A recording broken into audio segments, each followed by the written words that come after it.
Hello everyone, welcome to ANR studios. సృష్టిలో ఏ భావన కూడా వ్యర్థమైనది కాదు. మంచి మాత్రమే నిలబడి ఉంటే దాని విలువ ఉండదు. పక్కన చెడు కూడా ఉంటే మంచి విలువ తెలుస్తుంది. అలాగని చెడుని సమర్థించడం కాదు. ఏదైనా మన మంచికే అనే పాజిటివ్ గా తీసుకుంటే చెడు జరిగినప్పుడు అంతగా దుఃఖించము. దీనికి ఉదాహరణ ఒక కథ ఉంది. అదేంటో విందాం. ఒకానొక ఆశ్రమంలో ఒక సాధువు ఉన్నాడు. వారి సాధన, ధ్యానం, జపం ఫలితంగా కొన్ని సిద్ధులు లభించాయి. ఇంకా కొన్ని శక్తులు కూడా లభించాయి. కానీ లోక కళ్యాణం కోసం ఇంకా సాధన చేయాలి. తనను ఉద్ధరించుకోవాలనుకున్న లోక కళ్యాణం కోసం పాటు పడాలనుకునే వారు సన్యాసులు, యోగులుగా, సాధువులుగా మారతారు. ఎందుకంటే చేసేవారికి మోక్షము, లోక కళ్యాణం రెండు జరుగుతాయి. ఇటు వాళ్ళకి మంచి, ఇటు లోకానికి మంచి జరుగుతుంది. లోకానికి జరిగే మంచి ఏమిటని మనకు అనుమానం వస్తుంది.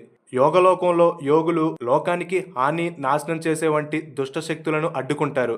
ఇదే లోక కళ్యాణం అంటే. ప్రజలందరూ స్వేచ్ఛగా, సంతోషంగా, పచ్చగా ఉండటమే లోక కళ్యాణం. ఇంకా కథలోకి వస్తే తరచూ ఆ ఊరి ప్రజలు ఏదైనా సమస్య వచ్చినప్పుడు, జబ్బు చేసినా పరిగెత్తుకుంటూ ఇక్కడికి వచ్చేవారు. వారికి తగిన పరిష్కారం చూపించేవారు ఈ సాధువు. వీరి మహిమ కాస్త ఆ నోట ఈ నోట అన్ని ఊర్ల జనాలకు పాకింది. జనం తండోపతండాలుగా రావడం మొదలైంది. ఇక వారితోనే సరిపోయేది. ధ్యానం చేయడానికి కళ్ళు మూసుకుంటే జనాల శబ్దాలు మనసుని ప్రశాంతంగా, నిశ్చలంగా ఉంచేవి కావు. అందుకే ఆ సాధువు ఒక ఉపాయం ఆలోచించాడు. ఎవరైనా ఆడవాళ్లు సమస్య పరిష్కారం కోసం వచ్చినప్పుడు వాళ్ళ కొంగులాగడం, కన్ను కొట్టడం లాంటి కోనంగి పనులు చేసేవాడు. క్రమంగా ఈ విషయం అందరికీ తెలిసింది. పాపం ధ్యాన సాధన కోసం తనపై తానే అపవాదు వేసుకున్నాడు ఆ సాధువు. ఇక క్రమంగా వాడు సాధువు కానే కాదు, వాడొక కామాంధుడు అని జనాలు రావడం క్రమంగా తగ్గిపోయింది. అలా జనాలు పొగిడిన వారే తిట్టి రావడం మానివేశారు. ఇక సాధువు ఒక చెడు జరిగినా తనకు తపస్సుకు ఏకాంతం కలిగినందుకు సంతోషించాడు. కళ్ళు మూసుకొని ధ్యానంలో లీనమయ్యాడు. సో ఈ కథ నుంచి మనకేం తెలుస్తుందంటే,